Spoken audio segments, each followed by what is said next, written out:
climb mountains, be the first to reach the highest peaks of the planet. A dream, an obsession, and a scientific quest. Mountaineering came about with and thanks to science, so the two are extremely closely linked. Ludovic Seyfert is a researcher in behavioral neuroscience and a mountain guide. He's embarking upon an unusual technological adventure. These engineers were visionaries because setting up a cable car at 3,842 meters is amazing. They said, we can, and we will do it. From Mont Blanc to the Himalayas, he will follow in the footsteps of pioneers, men ready to battle against the cold and lack of oxygen to walk unexplored crests and eventually conquer all 8,848 meters of Everest. Mountaineers call it engagement, where you set out at a certain moment and put your life on the line. The line between life and death is extremely tenuous. This is a journey through space and time, a scientific quest in the footsteps of conquerors.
In the Chamonix Valley, at the foot of the Mont Blanc Massif, Ludovic Seyfert begins his search. In this part of the Franco-Italian Alps stands Europe's highest summit. This is where an 18th century Swiss intellectual became obsessed with the idea of reaching the top of Mont Blanc. In 1760, Horace Benedict de Saussure offered a reward to anyone in the surrounding parishes who could lead him to the top of this frozen monster.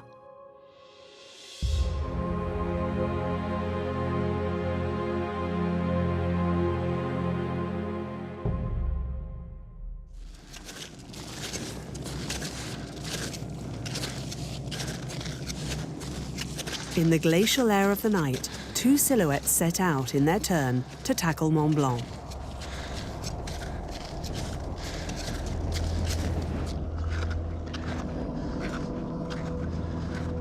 Ludovic Seyfert, with Ludovic Ravenel for climbing partner, takes the normal path, the now classic track, far removed from the trail beaten by the pioneers, Balma the guide, and Paccard the doctor.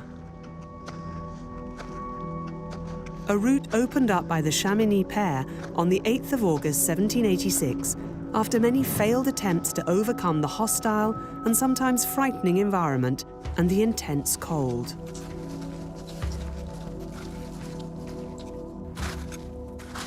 As for Saussure, he would reach the summit a year later.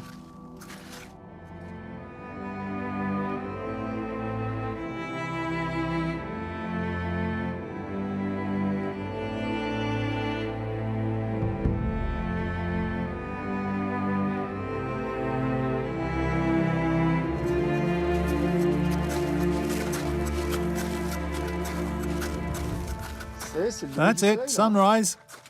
Yeah, it's pretty cold. I'm still a bit cold. It's because of the wind. What's the temperature? It's -6. And if you include the wind chill factor, it feels something like -10, -12.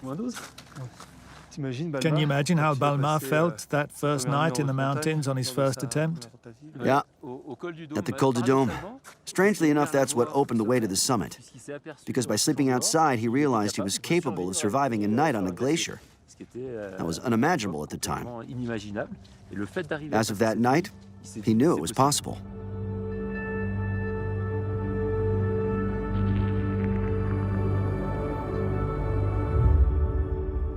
The cold at high altitude is caused by the reduction in atmospheric pressure. Pressure at sea level is around 1,013 hectopascals, and half of that at an altitude of 5,500 meters. However, the temperature of a gas lowers when pressure lowers, so thermodynamics cause this reduction in temperature when approaching a summit. As the climb continues, air dilates as the weight of the air above diminishes. This expansion is accompanied by a reduction in molecular agitation and accordingly in temperature. Temperature decreases by about 1 degree for every 150 meters you rise. Taking a pressure and temperature reference at sea level of 1,013 hectopascals and 15 degrees at the top of Mont Blanc, the pressure is 553 hectopascals and the temperature minus 16 degrees. At 8,848 meters at the top of Everest, the temperature falls to minus 42 degrees and the pressure to 314 hectopascals.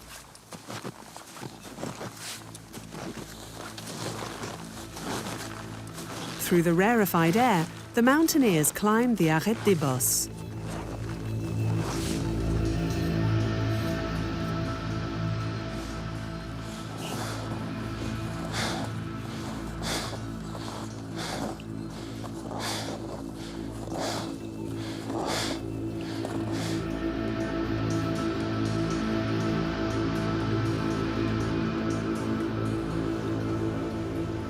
They set off on a 35-degree slope.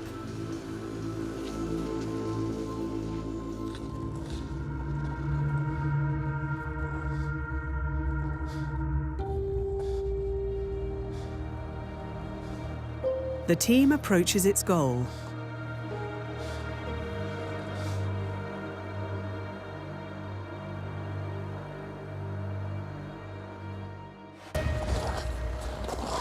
All right.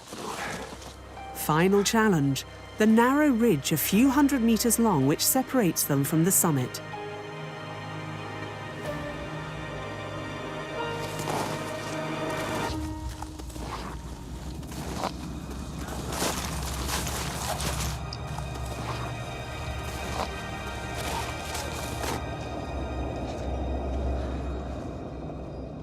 The summit. The summit. Thank you. It's not every day you reach the roof of Europe. It's a beautiful summit. It's magnificent.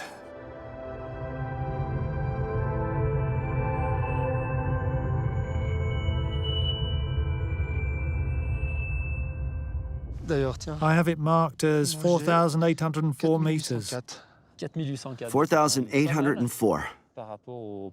Well, you're not far off the first measurements which were taken, which were slightly vague. Picard brought his barometer with him. He measured the altitude in partnership with the Turin Academy of Science.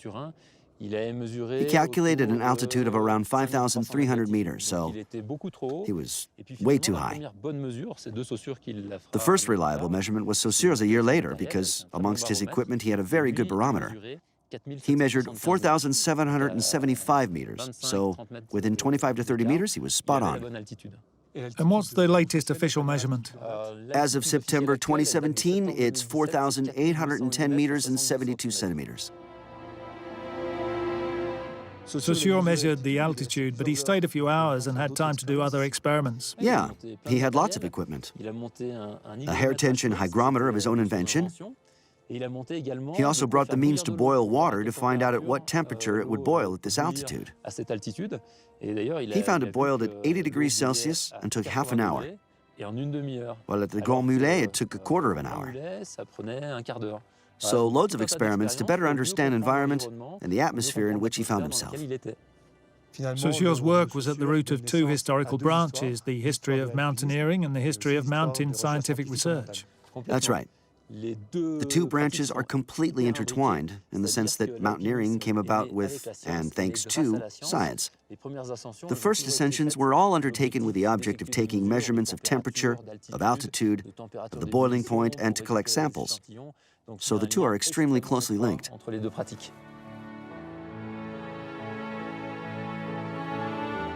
After Saussure, naturalists, geologists and geographers went on to climb important summits of the world to take measurements and make maps. Amongst these scientific adventures at the beginning of the 19th century was the Prussian Alexander von Humboldt, a passionate traveller and mountain enthusiast who explored and documented numerous parts of the globe, paying particular interest to the Chimborazo in the Andes. This 6,310-metre mountain was considered at that time to be the roof of the world. Although he failed to conquer it, word of his exploits earned him fame and recognition for his monumental achievements. Mountains became a natural laboratory for studying minerals, vegetation and climate throughout the world. Mountains were still quite inaccessible places where you only went for scientific reasons. Later on, it became fashionable, and you started to see the English, who had a much higher standard of living than in continental Europe at the time, and who could afford extravagant and very active holidays in Europe. They gradually invented mountaineering in the sense of going up mountains for the fun of it, with a taste for being the first to mark their name on a summit. So science left the mountains, overtaken by the obsession to conquer virgin peaks. During the golden age of mountaineering, from 1854, the year of the ascension of the Wetterhorn in Switzerland by Alfred Wills, to 1865, which saw the conquest of the Matterhorn by Edward Whymper's team, around 60 of the most difficult and spectacular climbs were achieved for the first time in the Alps. This number of victories was not without its dramas, one of which left its mark on people's minds. During the descent of the finally conquered Matterhorn, 4 of the 7 mountaineers of the team lost their lives in a severe fall. Whymper and 2 guides owed their survival to the snapping of one of the ropes, the usage of which was in its infancy.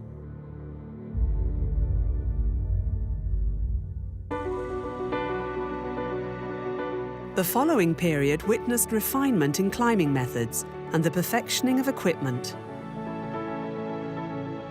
Up until the First World War, there was much progress in technique.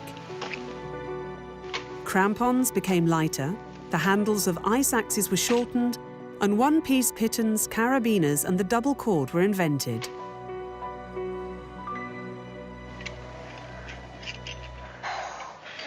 Another technological evolution greatly contributed to the democratization of mountains from the beginning of the 20th century: the building of infrastructures. Roads and railways allowed access to mountain-surrounded valleys, which gave rise to winter sports, a pastime reserved for the wealthiest tourists.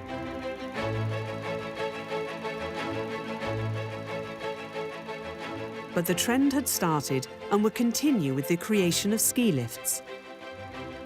From then on, no need to be physically fit to get a close look at the peaks, especially thanks to cable cars.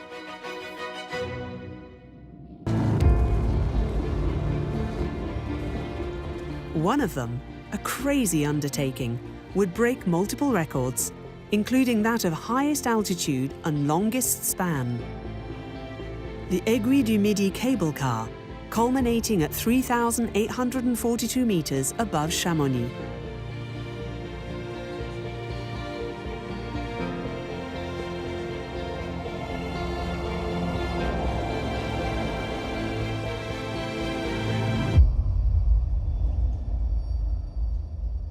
This is really spectacular. Here we are at the summit of the Aiguille du Midi. It's a very fine needle stretching into the sky. It's the stuff dreams are made of. It's a project which is both ambitious and sublime. The Aiguille du Midi is a semaphore on Chamonix at an altitude of nearly 4,000 meters. And the goal of reaching this summit, with its emblematic shape, reveals all the imagination, the symbolism, and the courage of those who've undertaken it. Whose idea was this project? The Italian Dino Laura Totino was the author of the new cable car project, based on an idea of the French engineer Marcel Auvert. These engineers were visionaries because, at the time, a 3-kilometer span reaching an altitude of 3,700 meters was considered by many who knew about mountains to be impossible. But with true entrepreneurial spirit, they went for it, saying, "We can, and we will do it." Although there was already a cable car to the base of the Aiguille, the extension of which was to reach the Col du Midi, the project undertaken by Dino Laura Tutino was unprecedented in its audacity. Reach the Aiguille du Midi in just 2 stages, the last of which, with a span of 3,000 meters, would ascend 1,500 meters with no pylon. It's obviously an engineer's project, but carried out by workers. Yes, built by 300 or 400 workers from the Aoste Valley in Chamonix, who were nicknamed by the journalist Philippe Gossot the Sky Spiders. As there were not yet any helicopters, these workers carried up by hand all the cables and all the bags of cement, which arrived half empty after 6 successive human chains. They spent 3 months of their life at high altitude during the summer, sometimes with temperatures of -20 to -40 degrees Celsius when October came. They used galleries dug into the summit of the Aiguille to reach the arrival station where we're standing, where nighttime temperatures were sometimes glacial. Work began in 1951 and lasted 4 years. The north and central pitons were drilled through and joined by a 17-meter walkway. And on the 26th of June 1955, 50 guests boarded the first car. And what was behind this technological prowess? The first major technical innovation was the cable, which needed to be strong enough to hang the car from. Then came the idea of the haulage cable, which does a half loop so that the cars balance out and the engine doesn't have too much work to do. It just deals with the slope and the weight difference between the 2 cars.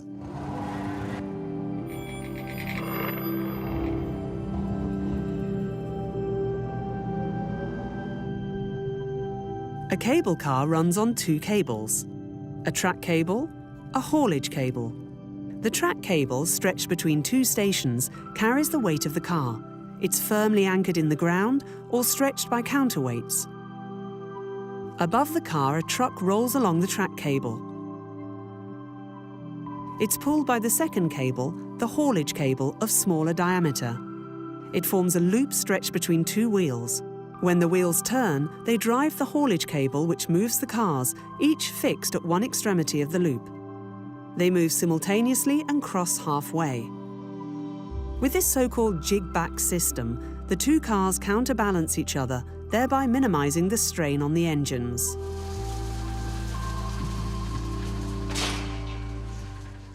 The other particularity of this cable car is the high altitude. What protects this installation against the climatic conditions?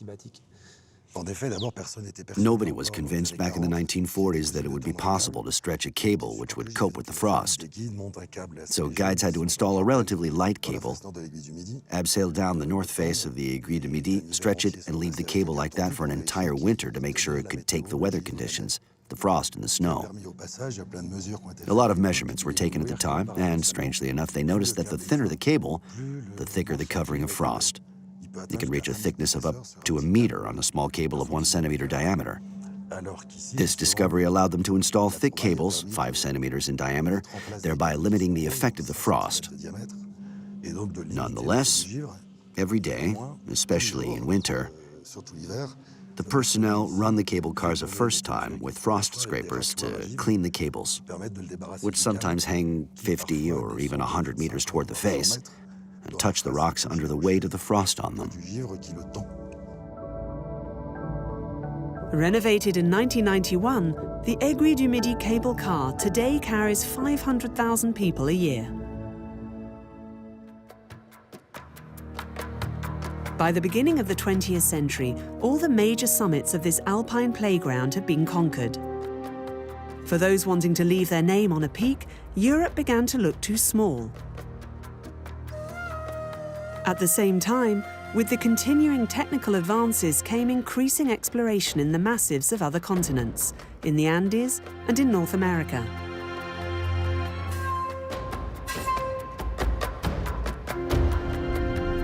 But one mountain chain in Asia, the Himalayas, particularly attracted Western mountaineers. It included a number of summits higher than 8,000 meters.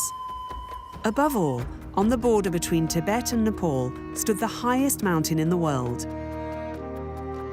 Everest. 8,848 meters. The point on Earth the closest to the sky. Attempts upon Everest began around 1919. It should be noted that in 1950, Nepal, where 8 of the 14 highest summits on Earth were to be found, was totally closed off. It was a little Himalayan mountain kingdom, sealed and inaccessible. On the other hand, the Tibetan slopes, with a certain number of border summits, including Everest, were accessible. So you had large, accessible mountains where principally the English and the Germans made a lot of failed attempts. One of these remains legendary. In 1924, a British expedition set off to conquer the roof of the world. After 2 vain attempts in previous years, victory now seemed in reach.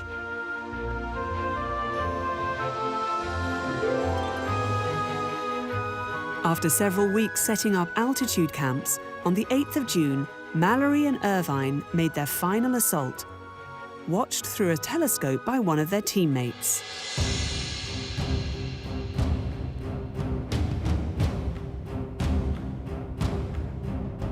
Two black shadows stood out from the frozen slope before disappearing into the clouds.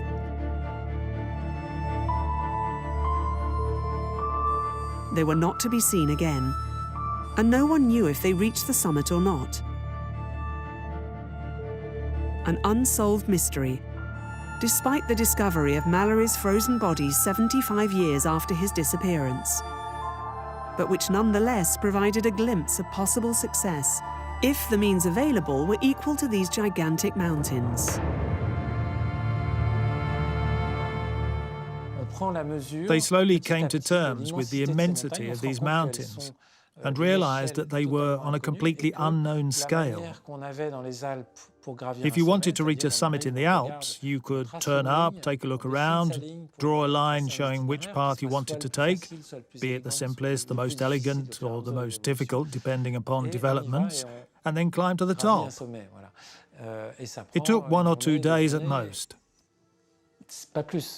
Then they arrived in the Himalayas and realized that on this scale, that system didn't work. Reaching a Himalayan summit takes days, weeks, or even months of siege. Altitude camps need to be set up, the assault needs to be progressive.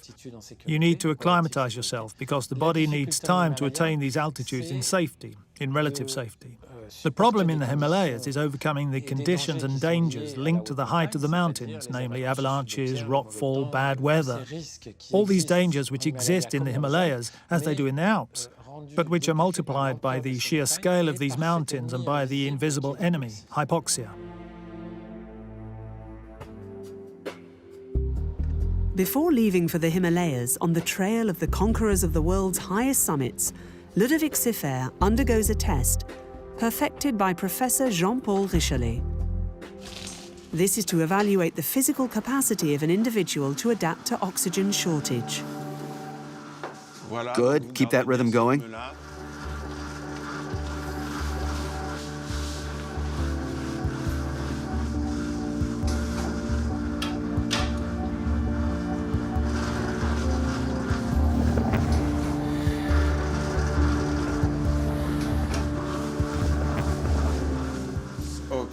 Okay, perfect. So, what did you feel? When I stayed passive, and I don't know if it was real or not, I felt a lack of air come over me. And then as soon as I made an effort, I managed to adapt my breathing to the effort I needed to make. So, Ludovic, these 3 parameters, oxygen saturation, cardiac response, and ventilatory response, will give you a score from which we can determine your capacity for altitude resistance.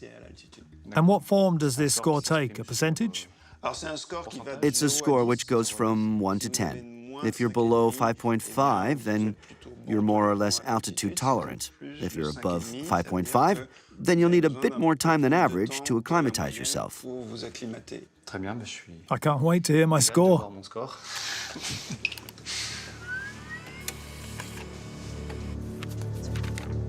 So the result? Suspense. My score. The score. There are two values. If you respect the 400-meter rule with good acclimatization, the score is 4. However, if you climb too quickly, your score goes to 6, so there's a slight risk of a form of acute mountain sickness. The 400-meter rule stipulates that above 3,000 meters, you shouldn't increase altitude by more than 400 meters between 2 consecutive nights. So to go from an altitude of 3,000 meters to 5,000 meters requires 5 nights.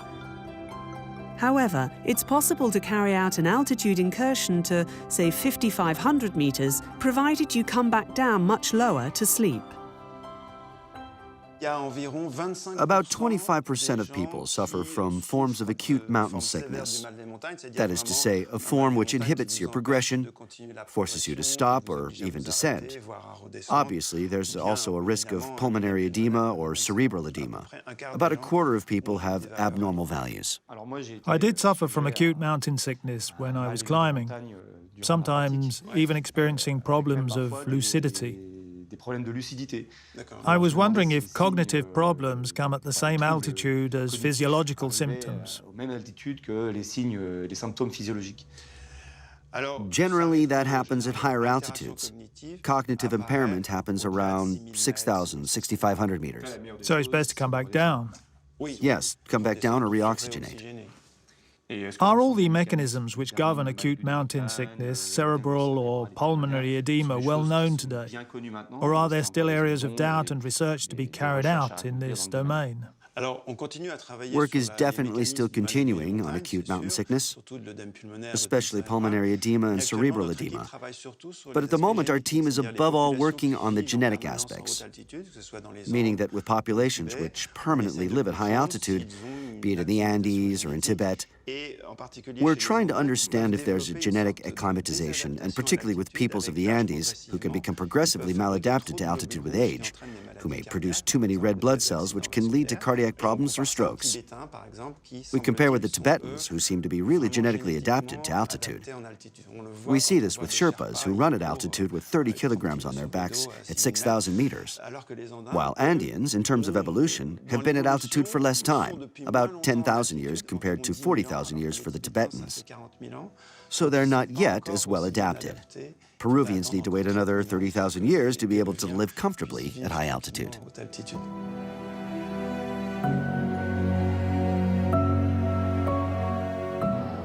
High altitude, an environment as beautiful as it is hostile, fascinating to the point of being a...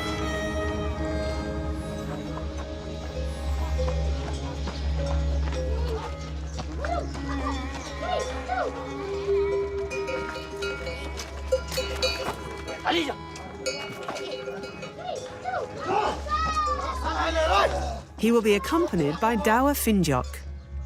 Hello, Dawa. Bonjour, Dawa. I'm very pleased to meet you. As a mountain guide, he has 7 Everest ascensions to his credit. I'm a guide too. Okay, it's nice. Then I have easy to walk with you. Yeah, but because guide knows the guide problems. good. Let's go now. Yeah. Allons-y.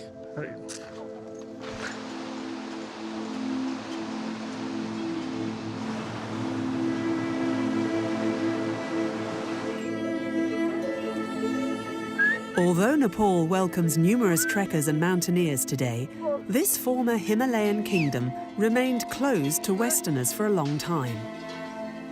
The first permits, delivered in the middle of the 20th century, gave rise to a competition to be the first nation to conquer a summit of over 8,000 meters.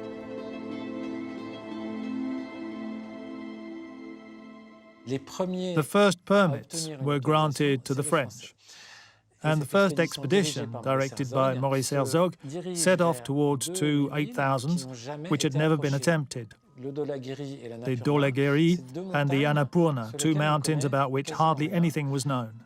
Surprisingly enough, this would be the only occasion in Himalayan history where a great summit would be recognized and then immediately climbed The French arrived, a bit like Boy Scouts on a reconnaissance mission. They took a look around, they got lost, they explored, they looked for paths. On the Dhaulagiri, they saw they couldn't make it. They carried on to the Annapurna and couldn't even see the summit from where they were. They didn't even know where the summit was. They found a very unlikely route passing through gorges, came to the foot of the mountain, and suddenly noticed a route which appeared. Icy, relatively accessible. In less than 3 weeks, they managed to cobble together and equip 4 altitude camps and put 2 men on the summit, Herzog and Lachenal. But even more than the fact of the conquest on the 3rd of June 1950, it was the nightmare descent which would turn this first 8,000 into a legend. The ascent turned out to be quick and brilliant, but that wouldn't have been enough to turn it into a great story. The story which speaks to everyone is that the hero came back down, showed his hands, and his fingers had gone. And that suffering is quite something. It's passion, it's a Dolorosa-like image, which deeply touches everyone. It makes you pull away saying, how terrible. And that's why this story became a sort of A to Z incarnation of the history of mountaineering.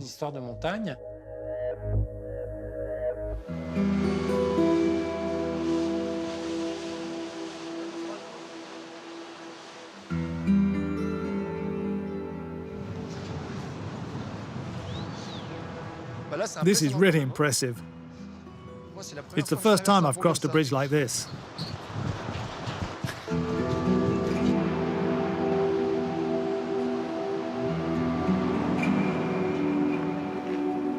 In this early springtime, things become busy in the Khumbu Valley.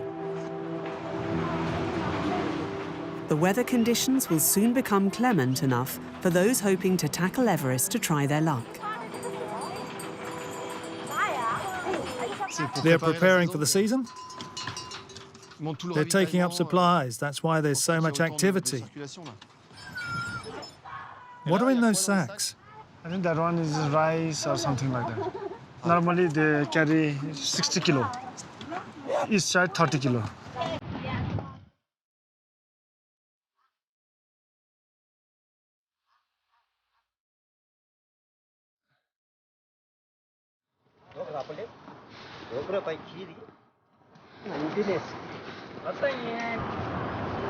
Yeah, finally we are in Namche. It's magnificent. All these terraces on top of each other.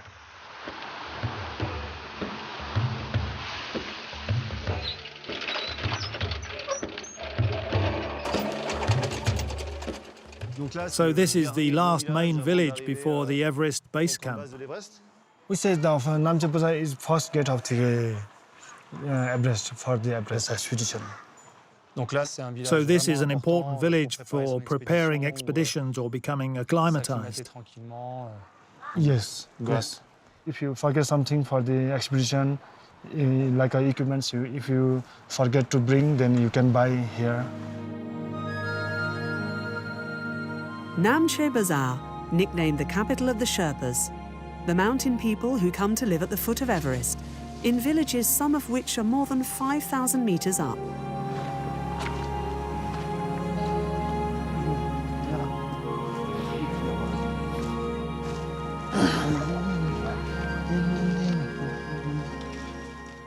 Be careful. Yes. Slowly. Namche Bazaar. Yes, small place, big business.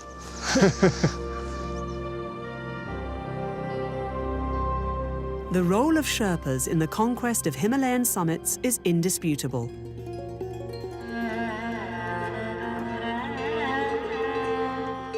Adventurers called upon them from the very first expeditions.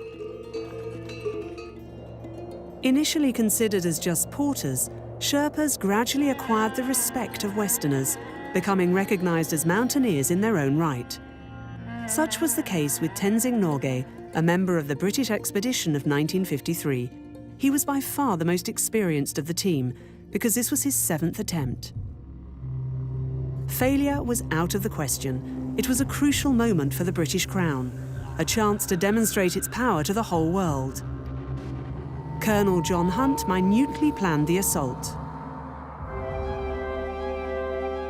In March 1953, the caravan, composed of 14 climbers, including the New Zealander Edmund Hillary, 22 Sherpas and 362 porters, left Kathmandu with more than 10 tons of equipment. They reached the Everest base camp on the 13th of April. Then intermediary camps were set up in order to reach the summit.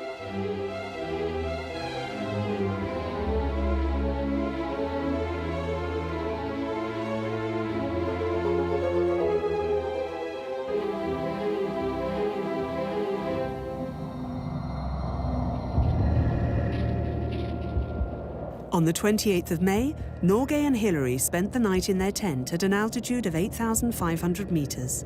They kept the small supply of oxygen with them for the final assault and the long descent. The last obstacle before reaching the summit was a vertical projection of about 12 meters, difficult to climb, part ice, part rock. The place would become known as Hillary Step.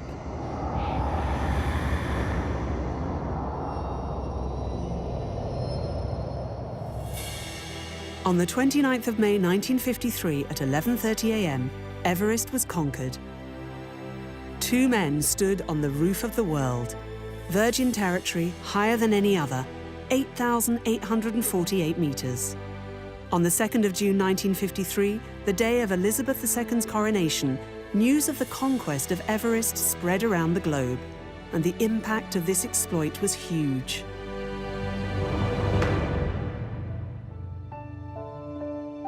Hillary insisted upon sharing the victory with Norgay.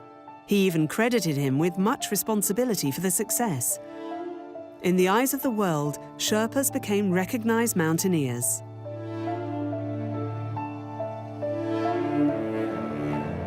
After the British victory on Everest, none of the 8,000-meter summits would resist for very long the offensives of nations eager to plant their flags on them. The Italians found success on K2 in '54. The Americans entered the dance. That was it. There are 14 8,000-meter summits, and they were all climbed between 1950 and 1960. From then on, during the 1970s, mountaineering evolved and was reinvented. Reinhold Messner was at the forefront of a generation which completely revolutionized Himalayan mountain climbing.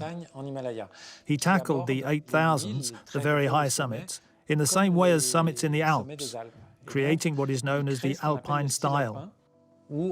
This is where, with minimal equipment, no fixed ropes, no altitude camps, no oxygen bottles, you scale these summits much more quickly, with incursions reduced as far as possible to minimize the time exposed to lethal conditions.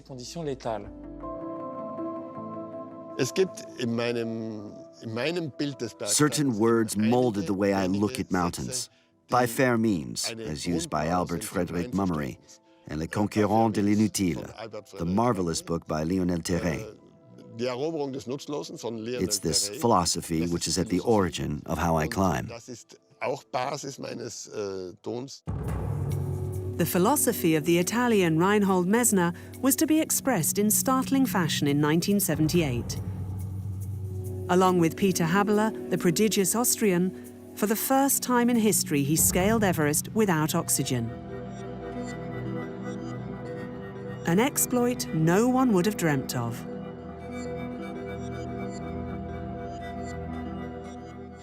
We didn't set out thinking it was essential to get there. Better to die than to fail, no. We wanted to go as far as possible to the summit if all went well, then go home. It was an attempt which went well.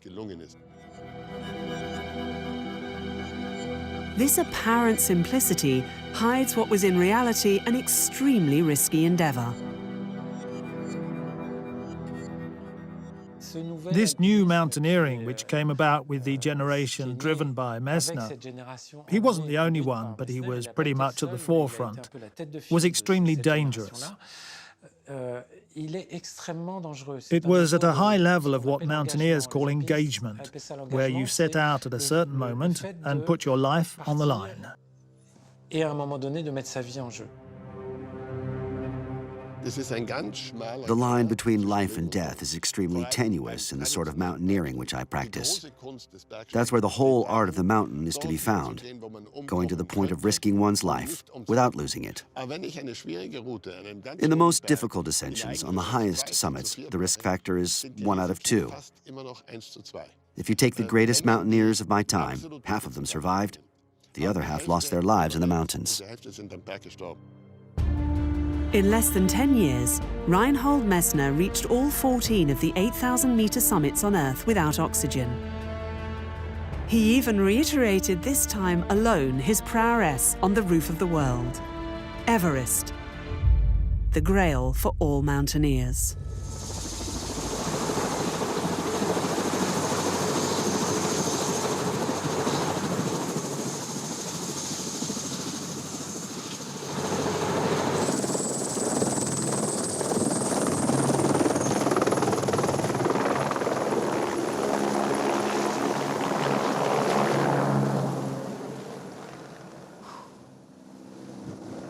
You can feel you're at 5,300.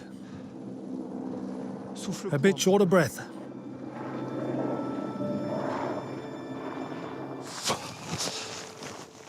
A few weeks before the start of the expedition season, the converging point for all the climbers is still deserted.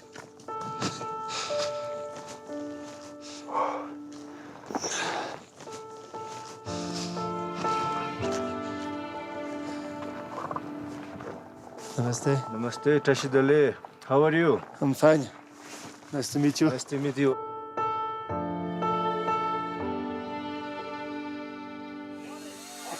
Have you been to Mount Everest already? Yeah, 2 times. One from north side.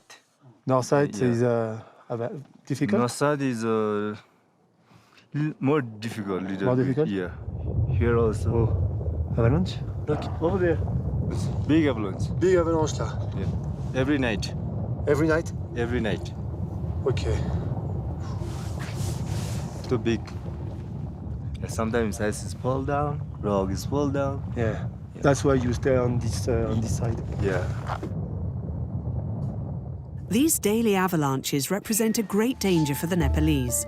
In 2014, 16 of them were killed in the fall of a serac. These enormous blocks of ice, while they were equipping the glacier with fixed ropes for the ascensions before the expeditions arrived. After the earthquake which devastated the region in 2015, business got back to normal. And in a few days, the base camp will turn into a field of tents. How many people are there in the camp at the moment? Dans le camp là. And now here is 300. Not No. so many people, just only Sherpa. All 10 is fixed and clients also come here. Okay. Yeah. Donc, quand les clients And when the sont là, clients il y a à peu come, près combien about how many de- people are here at the height personnes of the season? à la haute saison, là, quand tout le monde est là? Or maybe 2,000, 3,000 people here. Ah oui, quand même. Oh, you don't Pendant say. 2 mois. Yeah, 2 months. And after, everybody go back. Yeah, Namche Lukla. And expedition is finished. Donc en 2 mois. So for 2 months, it's a little city at the foot of Everest. Incredible. Mountaineering on Everest has evolved. Each year, 600 to 700 hopefuls reach the summit. It's big business which brings millions of dollars to Nepal.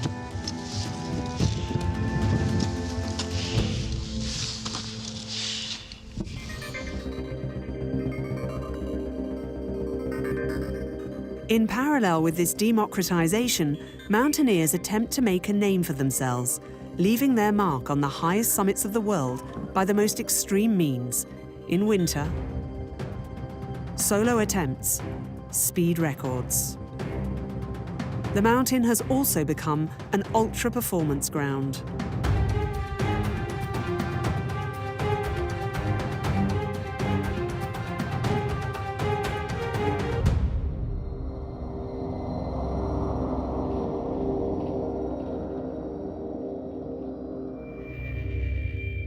The geomorphologist Ludovic Ravenel has placed a network of captors to measure the forces at play in the dynamic of rock surfaces.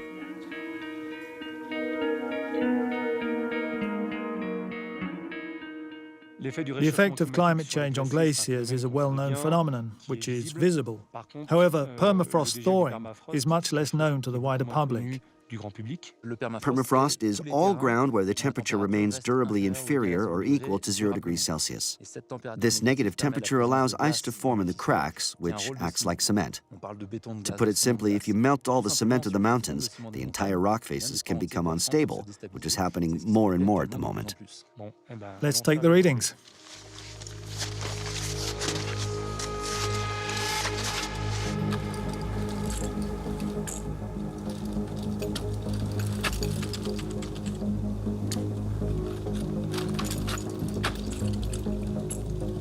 But to reach these captors entails a steep 70-metre climb.